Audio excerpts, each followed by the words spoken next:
E aí, Rasta! Esse é o canal Barroso, seja bem-vindo. Eu sou o Veloso, vou falar no pós-jogo aqui, Bahia 0, Corinthians 0, Arena Fonte Nova, 16ª rodada, e o Bahia tem mais um tropeço diante de 43.700 pessoas na Fonte Nova. Jogo de 6 pontos, o Bahia precisando vencer. E o que acontece? O Bahia deixa escapar mais uma vez um triunfo. São 2 pontos perdidos, onde o Bahia se complica na tabela de classificação. Nesse momento não muda nada, mas depois dos jogos entre Goiás e Cruzeiro, Coritiba e Fluminense, pode ser que haja mudança em relação ao Bahia na tabela de classificação. Claro que o Coritiba não alcançaria o Bahia por conta do saldo de gols, não ultrapassaria o Bahia por conta do saldo de gols, mas ficaria ali com 14 pontos se caso dentro de casa, na segunda-feira, vencer o Fluminense. O Coritiba vem de 3 jogos sem perder, são 2 triunfos e 1 empate. Já o Goiás vai jogar fora de casa, o Goiás que está na situação bem semelhante ao Bahia. A última vez que o Goiás ganhou também foi há um mês atrás, 22 de junho, o Bahia tinha vencido no dia 21 o Palmeiras, o Goiás venceu o Vasco no dia 22 e de lá para cá o Goiás e o Bahia não mais venceram pelo Campeonato Brasileiro. Os dois estão ali na briga árdua, um querendo a posição do outro. Hoje o Bahia deu um passo importante nessa busca, já que deixou escapar um triunfo dentro de casa, e se o Goiás amanhã vencer a sua partida, será um jogo difícil, porque será um jogo fora de casa contra o Cruzeiro, que também já vem de um resultado ruim na semana passada, contra o Cuiabá. Já já a gente fala do Cuiabá. O Bahia perdeu a chance de vencer o jogo numa partida onde o Bahia foi soberano. O Bahia foi soberano os 90 minutos. A única vez que eu vi o Bahia ser ameaçado foi numa falha bizonha, bizarra do senhor Ademir, e rendeu um contra-ataque muito favorável ao Corinthians, que não aproveitou, acabou perdendo o ângulo o jogador lá e chutou em cima do senhor Marcos Felipe, que pouco foi incomodado, mas ainda assim o Bahia tomou gol. Só que o jogador estava em impedimento, num bate e rebate ali na área, na cobrança de falta, a zaga, como sempre, dando as suas bragas, e acabou tomando um gol que foi impedido. Sem dúvidas, aquele impedimento. O Bahia também teve um lance perigoso a seu favor no segundo tempo, aquele lance onde o senhor Tassiano tentou encobrir o senhor Cássio, mas tinha 2 jogadores do Corinthians para tirar a bola e não foi gol também naquele momento. Ainda tivemos um pênalti ainda no primeiro tempo, onde a bola bate no sovaco do atleta. É aquele típico lance que, se fosse o contrário, o juiz forçaria a barra. O juiz escrotinho, aquele juiz escrotinho, forçaria a barra para poder dar aquele pênalti para a equipe adversária, mas o VAR recomendou revisão, o juiz foi na tela e viu que a bola bateu no sovaco e acertadamente anulou o pênalti, só que o Bahia ainda assim não aproveitou as outras tantas chances que teve. Só nos 5 minutos de jogo o Bahia teve 2 chances com o Cauli, uma onde ele chuta para fora e a outra onde ele chuta para fora. Inacreditável.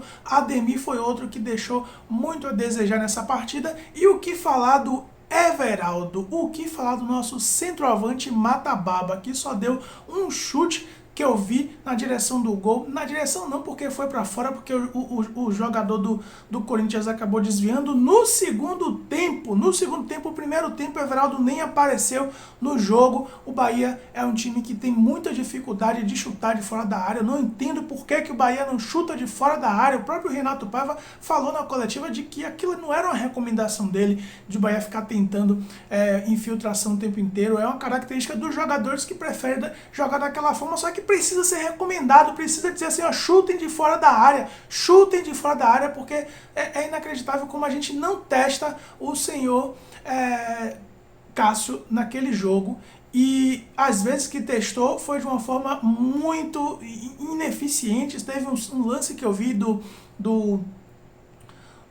estreante do dia, do Gilberto, que estreou muito bem, mostrou como é que se faz um lateral direito, como é que um lateral direito se comporta numa partida, botou o Cicinho no bolso e quando ele entra em campo, quando o senhor Gilberto acaba tendo uma câimbra, né, ele não ia aguentar os 90 minutos, claro, ele tem uma câimbra, precisa sair, e aí o Cicinho entra em campo. Quando o Cicinho entra em campo, eu peço para o jogo acabar, eu peço para o jogo, pelo amor de Deus, acabem, porque era esperado que no finalzinho do jogo a gente ia tomar pressão, e tomamos, mas também demos pressão, mas a nossa pressão é aquela pressão estéril, aquela pressão infértil que não resulta em nada. A gente, por duas oportunidades, não conseguimos chutar bem pro gol, uma com o próprio Cicinho, que deu um bico lá em cima do goleiro, do Cássio, e uma com o Ademir, que recebe uma bola e tenta escorar muito fraquinha, facilitando a vida do Cássio, e ainda teve um último lance aos 52 minutos com o Cauli,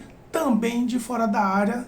Poucas vezes que o Bahia chuta de fora da área, mas que a bola também não vai na direção do gol. Ou seja, foi uma produção sem resultado. 15 chutes, 8 na direção do gol, foi 5 na direção do gol. O Bahia com 60% de posse de bola, mas resultou o quê? Todo esse volume, todos esses chutes, nada. E por que resultou em nada? Porque nós não temos um centroavante. Isso é muito claro. E por que nós não temos um centroavante? Porque estamos com um grupo de investidor que não sabe investir no seu produto, na sua empresa. Um grupo de investidor que está a 10 dias de fechamento da janela de transferência e não consegue trazer um centroavante dos quintos dos infernos. Não vem um centroavante. Não vem um cara para substituir o Cauli. O Bahia não tinha um substituto para Cauli nessa partida. O Bahia que trouxe 6 laterais. Se viesse o Camilo Cândido, seriam 7 laterais, esquerdo e direito contando. E a gente não sabe quando é que vai vir um centroavante. O Bahia não tinha um centroavante para substituir o outro centroavante que também não era centroavante. Porque o Mingote não é centroavante de carreira, né? Ele está fazendo também ali um quebra-galho, entra no lugar do Averaldo, mas também sem muita produtividade. E a pior parte da partida é quando a gente vê que o Bahia precisa fazer alterações. O senhor Renato Paiva olha para o banco e tem lá um Diego Rosa e tem lá um Cicinho e um Arthur Salles. Ou seja, o Bahia tem um banco de reserva que, se entrar em campo, faz pior do que o que está lá, é menos eficiente do que o que está em campo. Então é muito complicado a gente conseguir acreditar que o Bahia vai ganhar uma partida ainda nesse campeonato com esse time, com esse comportamento. A gente pode dizer que o Bahia jogou ruim, que fez um péssimo jogo? Não fez um péssimo jogo. Foi um time que, dadas as suas limitações, depois do que a gente viu lá contra o Atlético Paranaense, aquele jogo bizarro, o Bahia mudou da água para o vinho, ou do vinho para a água, como queira. Melhorou 100% daquele jogo contra o Atlético Paranaense para esse jogo. Se a gente jogasse contra o Atlético Paranaense do jeito que a gente jogou hoje contra a equipe do Corinthians, será que a gente teria aquela mesma resultado lá? Talvez não, talvez fosse diferente, mas o problema é que aqui a gente estava jogando contra um Corinthians que também não é nada demais assim no campeonato não, tá ali disputando o mesmo campeonato que a gente sabe que pela camisa e também de onde ele vem, é difícil a gente acreditar que ele vai continuar nessa parte da tabela durante o campeonato. Com certeza vai ser muito ajudado, vai ter muita ajudinha aí ao longo dessas rodadas que virão. E o Bahia não, o Bahia vai estar sozinho, e eu não espero nem o Santos naquela parte da tabela naquele momento. O Cuiabá já se picou lá para cima, o Cuiabá venceu hoje uma partida importante contra o São Paulo. O São Paulo, que vai jogar contra o Corinthians a semifinal da Copa do Brasil, o senhor Cuiabá deu 2-1 com direito ao Davidson perder um pênalti e tudo mais. Já está lá com 22 pontos, a 6 pontos do G4, Rasta.